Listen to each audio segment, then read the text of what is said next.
ओम श्री उमा महेश्वराय नमः।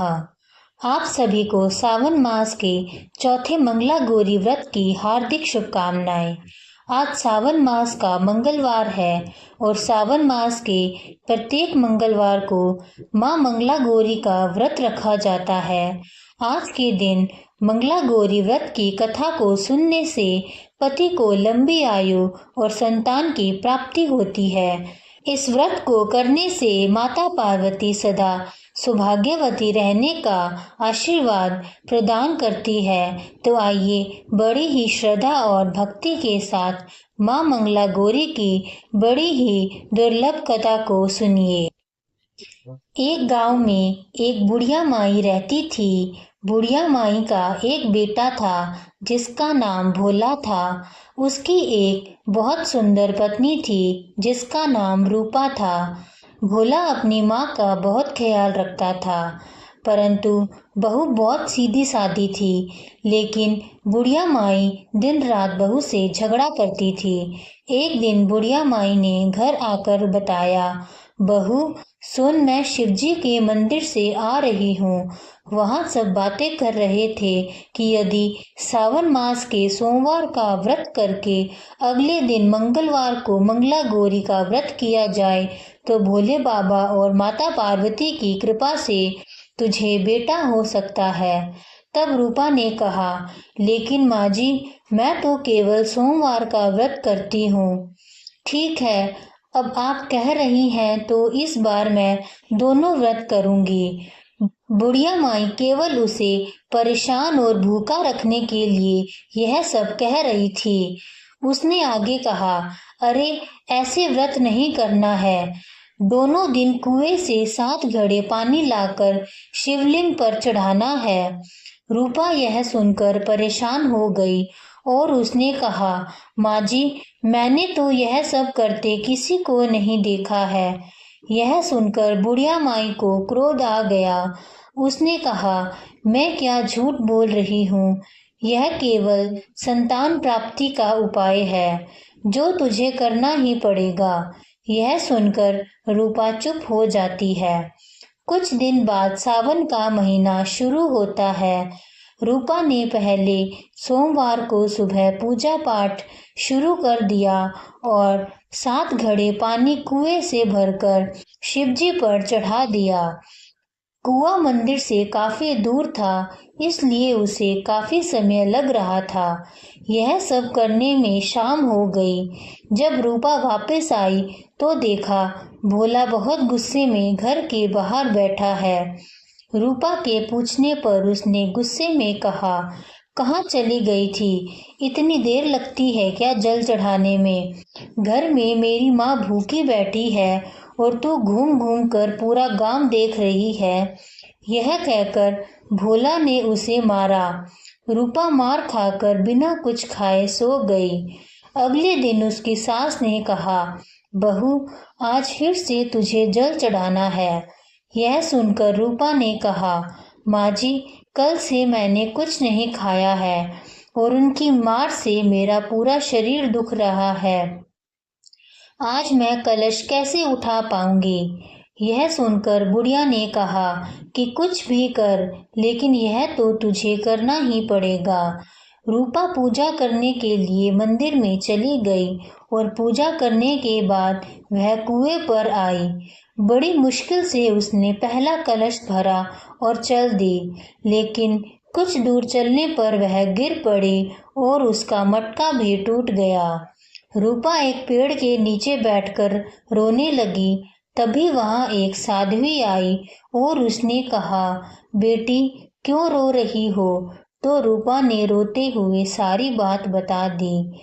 उसकी बात को सुनकर साध्वी ने कहा, बेटी, तो एक काम कर, 1 लोटा जल ले और उसमें से 7 बार थोड़ा थोड़ा जल शिवजी पर चढ़ा देना और घर जाकर अपनी सास से कहना, मैंने जल चढ़ा दिया।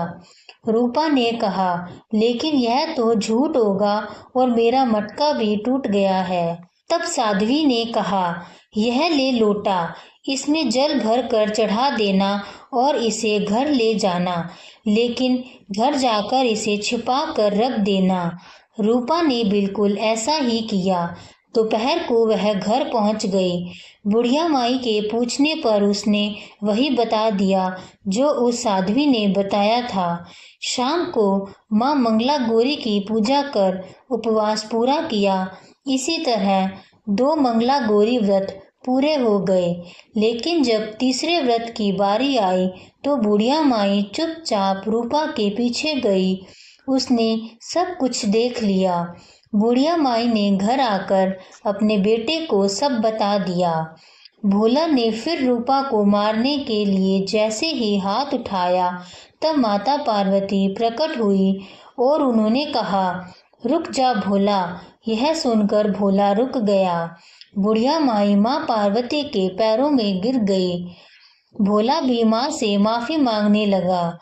माँ पार्वती ने कहा, माफी मांगनी है तो इससे मांग जो तेरे और तेरे माँ के जुर्म सहकर भी पत्नी धर्म निभा रही है। भोला ने रूपा से माफी मांगी। बुढ़िया माई ने कहा, बेटी मुझे माफ कर दे। तुझे परेशान करने के चक्कर में मैंने यह सब कहा था। रूपा ने कहा, इस संसार से मेरा मन भर गया है। आप मुझे अपने साथ ले चलिए। तब माता पार्वती ने कहा, ठीक है, आज से तुम मेरी कृपा से जंगल में एक आश्रम बनाकर भक्ति करोगी, लेकिन इन दोनों को सजा मिलेगी। रूपा ने कहा, माँ इन दोनों को माफ कर दीजिए। यह सुनकर माँ पार्वती ने कहा, आज तुम्हारी बहू के कारण तुम्हें जीवन दान मिला है। जाओ इस लोटे को रख लो। तुम्हारे परिवार में कभी भी अन्य धन की कमी नहीं होगी। लेकिन मैं अब अपनी बेटी को साथ ले जा रही हूँ। माँ की कृपा से रूपा ने एक आश्रम बनाया जिसमें बहुत सी स्त्रियां जो घर में दुखी थी वे आकर भगवान की भक्ति करने लगी। बोलिए माँ मंगला गौरी की जय। बोलिए शंकर भगवान की जय। अब सुनिए माँ मंगला गौरी की दूसरी पौराणिक कथा।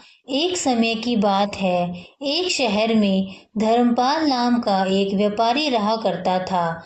उसकी पत्नी बहुत सुंदर थी और उसके पास बहुत सारी धन संपत्ति थी, लेकिन उनके कोई संतान नहीं थी। संतान न होने के कारण वे दोनों पति पत्नी बहुत दुखी रहा करते थे। बहुत पूजा पाठ करने के बाद आखिरकार उनके घर में एक पुत्र का जन्म हुआ, लेकिन उस पुत्र के जन्म के साथ ज्योतिषियों ने कहा कि वह अल्पायु का है और 16 वर्ष का होते ही सांप के काटने से उसकी मृत्यु हो जाएगी। ज्योतिषी की यह बात सुनकर पति पत्नी बहुत दुखी हुए, लेकिन उन्होंने इसे अपने पुत्र का भाग्य बना लिया। उन्होंने 16 वर्ष की आयु से पहले ही अपने बेटे का विवाह एक सुकन्या से कर दिया। उस कन्या की माता माँ मंगला गौरी का व्रत रखा करती थी और उसने अपनी पुत्री को भी विवाह के बाद सुखी जीवन के लिए माँ मंगला गौरी का व्रत रखने की सलाह दी थी। विवाह के बाद कन्या ने ससुराल आकर विधि विधान से माँ मंगला गौरी का व्रत किया और माँ गौरी की पूजा की, जिसके परिणाम स्वरूप उसे अखंड सौभाग्यवती होने का आशीर्वाद प्राप्त हुआ और उससे धर्मपाल के पुत्र की आयु भी बढ़ गई। उसे दीर्घायु होने का आशीर्वाद भी मिल गया।